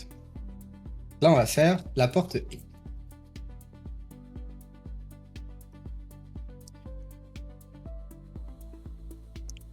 Donc là, A et B donnent C.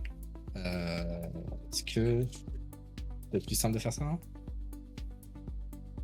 Pourquoi il m'affiche ça comme de la merde?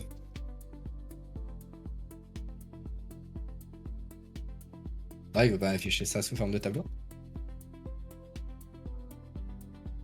Mais après, en colonne comme ça, c'est bien.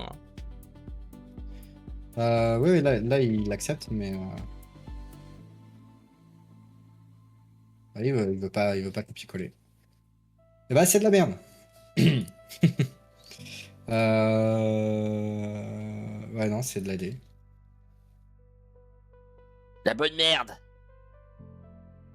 Ouais, c'est un peu ça, ouais. Ah, voilà. Ok, faut vraiment que je fasse comme ça. L'horreur.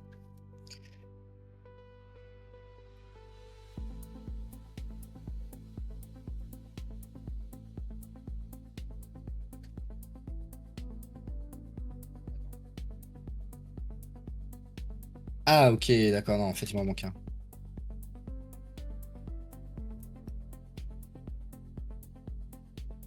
Non.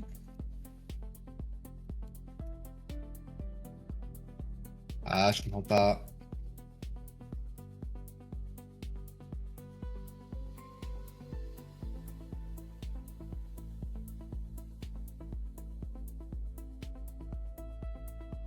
Je suis en train de me dire que ça ne fonctionne pas comme je veux. Ah, ben voilà, faut juste le premier. Oh, d'accord. Ok, c'est bon, je viens de comprendre. Donc, ça, c'est le et. Ensuite, on va avoir le ou.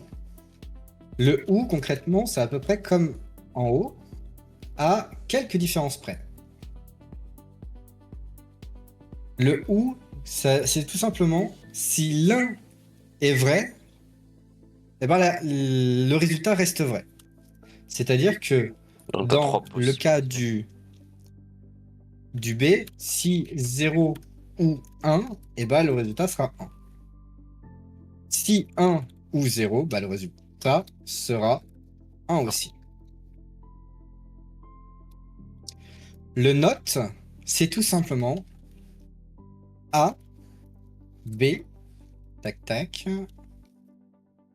Tac, tac, tac. A ou B, c'est bah, si A est égal à 0, alors bah, B est égal à 1. Si A est égal à 1, bah, B en fait c'est 0. Le not, c'est la négation, c'est l'inverse de quelque chose. Ensuite, on va avoir le ou exclusif, donc le XOR, donc le not. J'écris en anglais, c'est plus simple. Le AND, le OR, le NOT, le XOR, le OU exclusif, qui est du coup quelquefois utilisé. Je vais copier-coller en fait le OU. Et d'après toi, le OU exclusif, c'est quoi sa logique du OU exclusif? Ça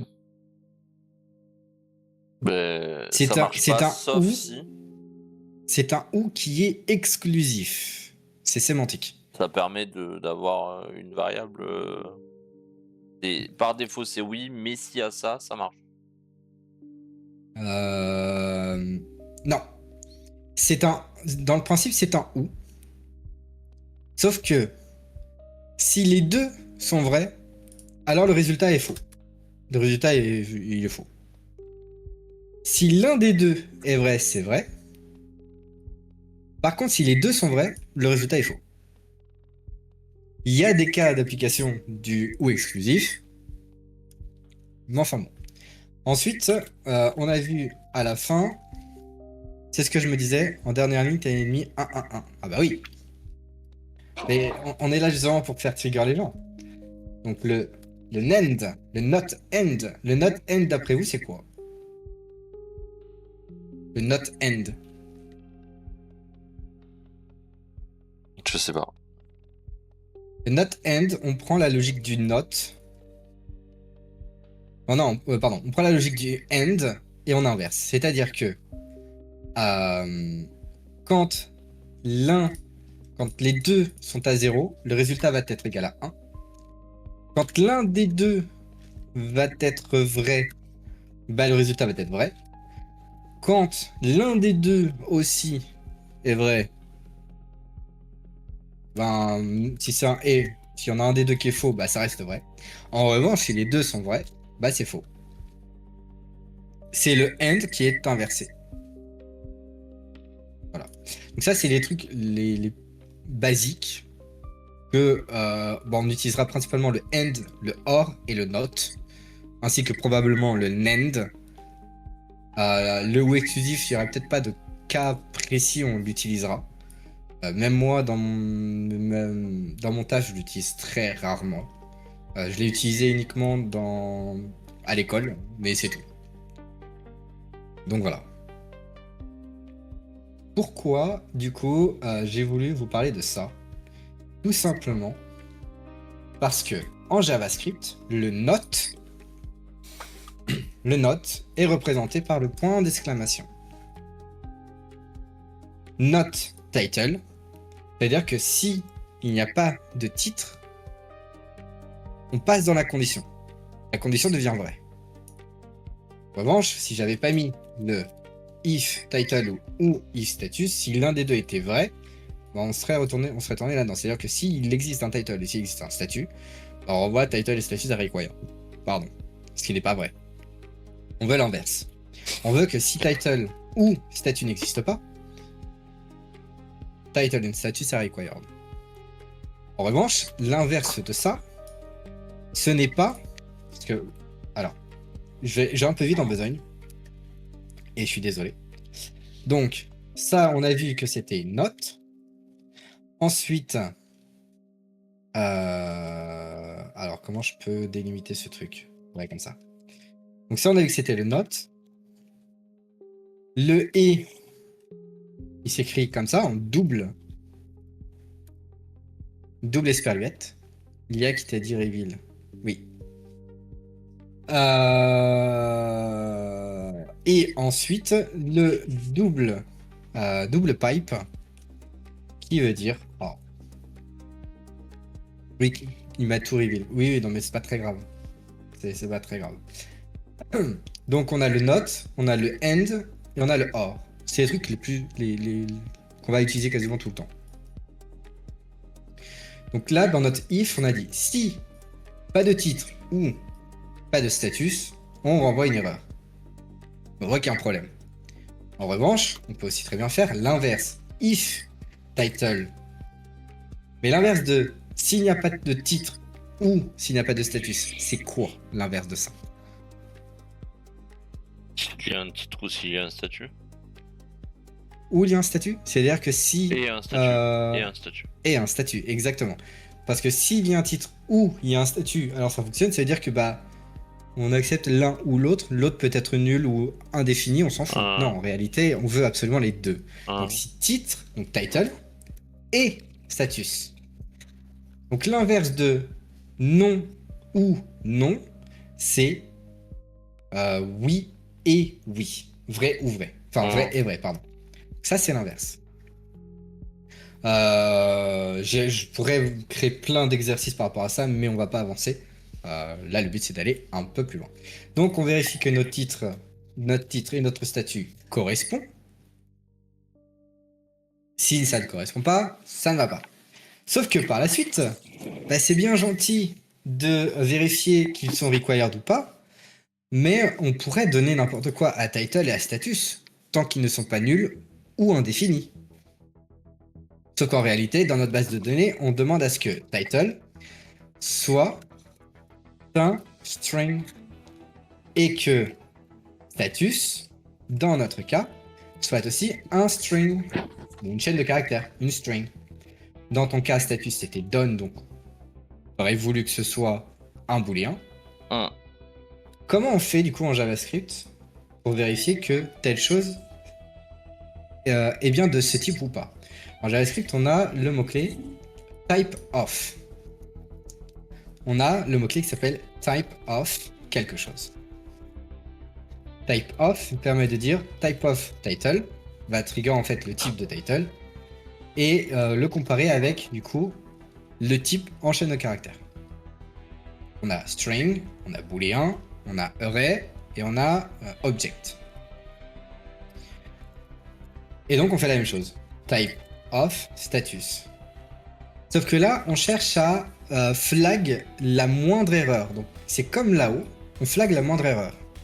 Donc on va faire if ceci. Donc si le type of title est différent de string, ou, et pas et cette fois, le type of status est différent de string aussi, alors on va renvoyer un statut 400 en disant error invalid task data et plat, tout simplement. Et là on return pour éviter d'exécuter la suite de notre code. Bon, bien sûr, si je fais pas de typo-issue. Là on a géré du coup deux cas potentiels d'erreur. Sauf qu'on n'a toujours pas rajouté notre tâche dans... on n'a pas rajouté de tâches dans notre, base de données, dans notre collection. Je cherchais le mot. C'est à partir de là qu'on va pouvoir le faire.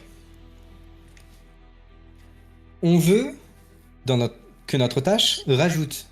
Enfin, on veut que notre poste rajoute une tâche dans la liste de nos tâches, mais on veut aussi pouvoir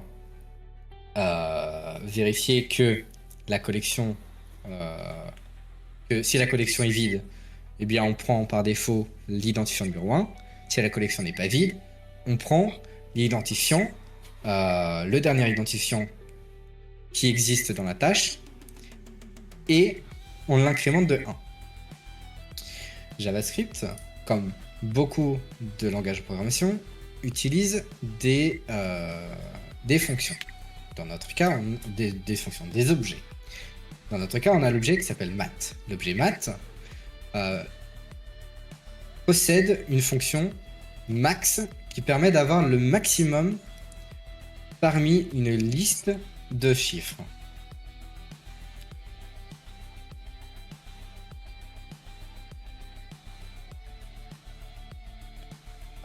alors c'est peut-être pas une bonne idée de faire ça comme ça, mais plutôt comme ça. Ça, ce que je vais faire, c'est que je vais créer un node ici, un truc tout simple pour qu'on puisse tester directement. Je vais agrandir. Donc voilà. Donc là, j'ai mon mat.max, j'ai une liste de chiffres. Et là, bon, il me pré-remplit du coup le résultat qui va être 97. Ce n'est pas obligé que ce soit ordonné. Le mat.max, il va prendre en mémoire, il va comparer chaque item de sa liste jusqu'à trouver et retourner le plus le maximum. Comment ça fonctionne dans notre cas? On a notre mat.max. Eh bien, il suffit de dire, ce qu'on va faire, c'est qu'on va le console log, comme on a vu plus haut, on va console log. Et comment on fait pour dire à mat.max de nous afficher l'identifiant le plus le dernier identifiant tout simplement. Eh bien, il existe, comme on le voit, il nous l'affiche. Le 3 petits points values de quelque chose. Le 3 petits points, c'est pour dire. Alors, comment expliquer ça sans aller trop dans les détails? Parce que je l'ai noté et ça va me permettre d'expliquer un peu plus. Voilà. Donc, le 3 petits points, quand on donne quelque chose, dans notre cas un array, c'est un opérateur de spreading qui va permettre de décomposer notre tableau task en éléments individuels. Parce qu'on a vu, Mask a besoin d'éléments individuels. Il ne prend pas un array. Donc, ce qu'on va faire, c'est qu'on va prendre nos tasks, sauf que nos tâches sont dans une collection. C'est une collection d'objets. Donc on a besoin d'itérer dans nos tâches comme on l'a fait avec le find. Sauf qu'on ne veut pas retourner qu'une seule valeur qui correspond à notre condition. On veut recomposer un tableau avec uniquement les identifiants. Donc ça va nous donner donc map task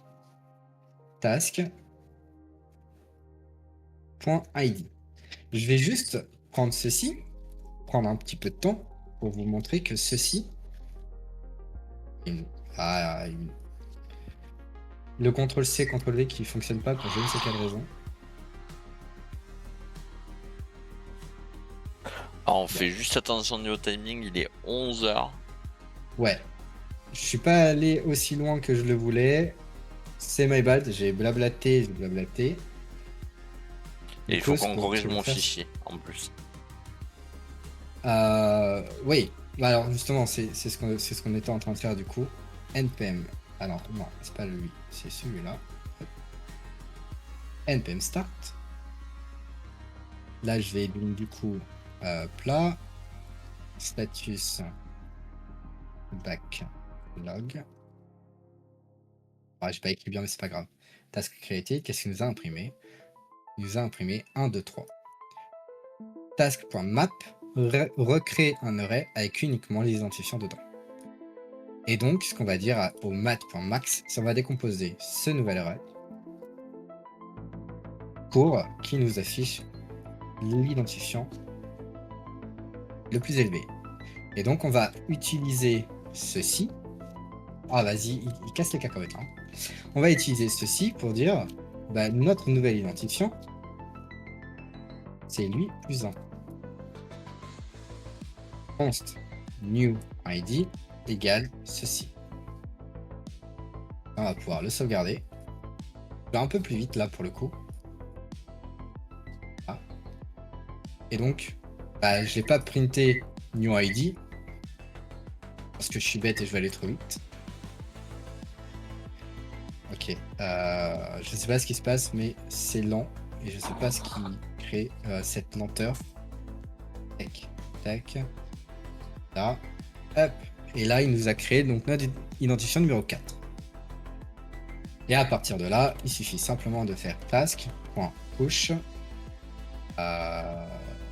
id new id title status. Et ensuite, on peut très bien faire. Alors, je vais peut-être const new task égale.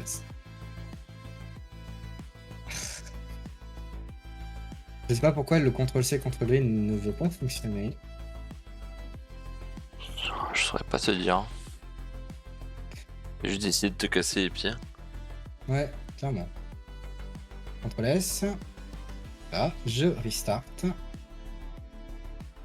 Je crée du coup ma nouvelle tâche. Bon, je vais laisser le truc. Là, ce qu'il a fait. Alors, je suis un poil trop vite. Hop là. Donc, j'ai fait mon curl avec mes data sur post avec mes data, avec le header content type application JSON. Il m'a retourné du coup notre rest statut 200 send new task en disant id 4 title super titre, et on voit bien que le backlog était pas bien écrit. Et là on n'a rien besoin d'imprimer parce qu'on n'a rien nu à imprimer. Donc là on vient de créer une data. Comment on sait qu'on a créé une data? Tout simplement en faisant x get localhost API task. Et là, on voit notre ID numéro 4. Et on peut même tester task 4. Il va nous retourner notre quatrième task. Ouais, là, c'est fonction. Voilà. Et donc, sur cette même logique, on va créer du coup le put, le patch et le delete. Donc, ce que je vais faire, c'est que pour le prochain épisode, je vais simplement les écrire dans le fichier pour qu'on aille un peu plus loin et un peu plus vite. Je passerai peut-être 10-20 minutes à vous expliquer concrètement ce que j'y ai fait. Et on verra comment utiliser ça. Comment utiliser ça et voilà, le côté pratique par la suite. Ok. Voilà. Donc ouais, j'ai pris un poil de temps pour expliquer un peu plus en détail le fonctionnement de JavaScript parce que ça me semblait pertinent pour ne pas être perdu par la suite. Voilà. Ça marche. Est-ce que du coup c'est bon pour toi, mon cher Lucas? Je vais regarder la VOD parce que par moment c'est. Mais ouais, c'est un peu dur. Les grosses lignes, j'ai bien écouté. Oula. Oui, c'est normal. Attends, bouge pas. Je me vois en double. Bonjour. Ah. Et là, du coup, il faut que je me mette comme ça. Voilà. C'est parfait. La réal en sueur. C'est temps qu'on automatise un peu plus tout ça. Ouais. On va y arriver. Quand t'envoies, ça me l'envoie aussi, frérot. Comment apprendre JS en un an? On y va doucement parce que. Vraiment, là, vous vous rendez pas compte, mais déjà pour moi, mon cerveau, il a fait piou, hein. Vraiment, hein. C'est facile, hein, quand on fait ça toute la journée, mais quand on découvre vraiment, en primo-accédant, en ayant comme compétence informatique ouvrir un document et l'éditer, vraiment là, c'est pas mal déjà, hein, pour moi. C'est vrai que quand on a déjà des bases d'informatique, quand je parle des bases d'informatique, c'est-à-dire la logique de programmation, bien évidemment, on est capable d'apprendre JavaScript en une semaine. Voilà.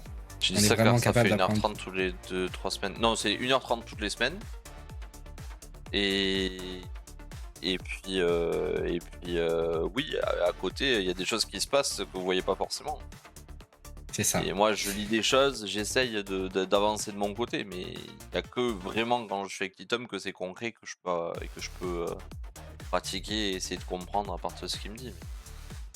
Oui, le processus va être long et de toute façon, c'est pour ça que la série existe.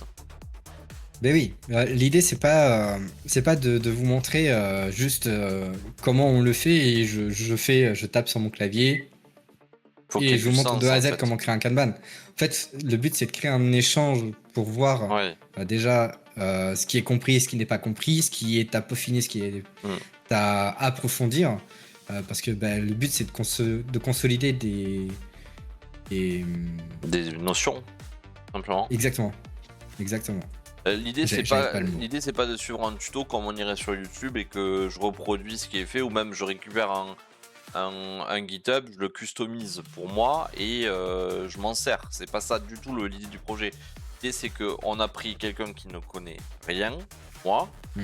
avec quelqu'un qui connaît Titom et lui petit à petit rajoute brique par brique pour qu'à la fin on ait une maison.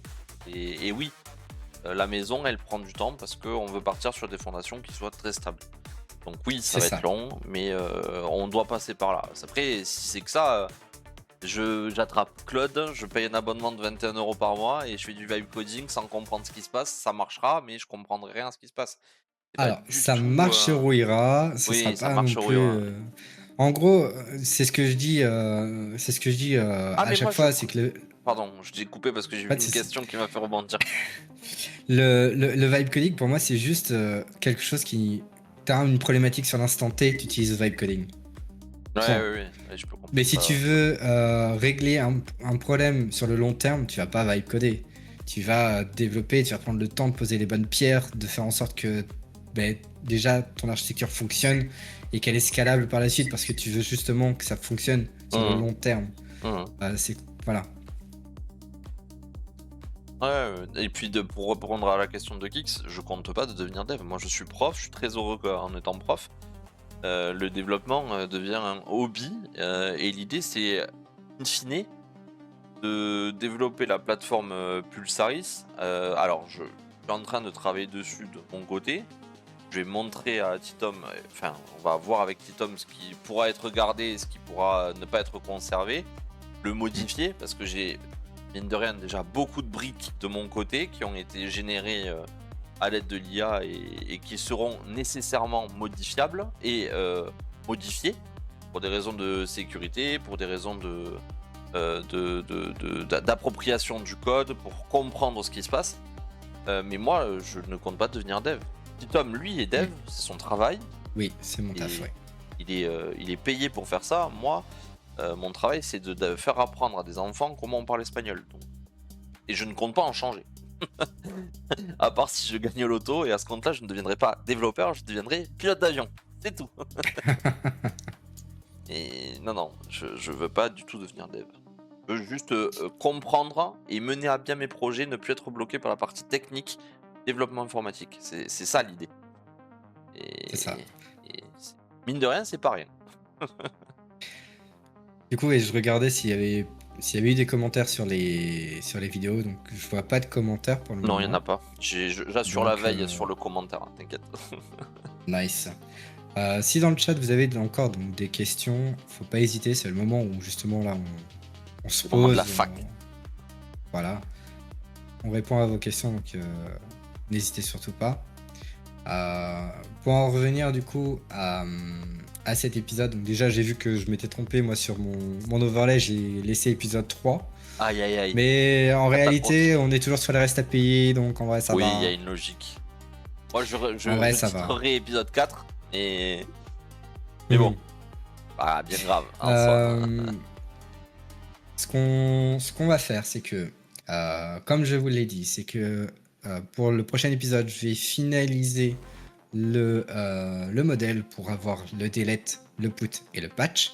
Ouais. Je verrai pour expliquer sans rentrer trop dans les détails. Je pense que je vais voir avec Lucas en off pour que j'explique un peu plus dans les détails quand il va avoir des questions par rapport à ça. Pour que justement, Lucas, tu puisses suivre sans Sans être trop de largué. problème. Exactement. Et puis voilà. Après, on essaiera d'attaquer l'interface. Comment on génère un bout d'interface. Très, très simplement. Je vais pas rentrer trop dans les détails maintenant, mais le but c'est pas de tout faire tout en HTML et en CSS. On va se simplifier la vie. Je rappelle qu'un développeur, c'est quelqu'un qui est feignant. Pourquoi il est développeur? Parce qu'il a une problématique. Il fait constamment les mêmes choses et il veut le faire en une seule action. C'est ça un développeur, c'est quelqu'un qui va simplement automatiser ses tâches. Et c'est pour ça qu'aujourd'hui, on a une tétrachée de développeurs qui utilisent les agents IA. Parce qu'en fait, les agents IA leur permettent d'automatiser une Des multitude process. de tâches. Exactement. Donc voilà. C'était à peu près tout. Je Oui, pense qu'on on a est déjà bien. plus ou moins bien avancé. Oui. Ça clôture d'une certaine manière un peu cette REST API parce que après c'est principalement de la documentation, de la compréhension de JavaScript, de la compréhension d'Express, et après c'est simplement de la logique, voilà. Donc Très bien. voilà, on verra par la suite comment on va lier notre service à notre application, et puis on va avoir quelque chose de beaucoup plus concret. Genre, on va avoir des petites cartes. Oui, Ça va être bien ça. petite tuile. Exactement. Bon, merci Titom. Merci au chat aussi Ben, de merci à t'avoir toi. accompagné. C'était cool, même si par moment j'avais le cerveau qui faisait pfff. Et c'est normal. J'ai pas assez dormi pour être pleinement disponible cognitivement. Et du coup, je vais me refarcir ma propre VOD. Parce que j'aime souffrir. J'aime avoir mal. Oui. Passez un bon dimanche tout le monde. Titom également. Et puis je vous fais des bisous. A plus. Ciao ciao. Et des bisous, ciao. J'appuie pas sur les bons boutons. Bon dimanche, bonne journée, des bisous.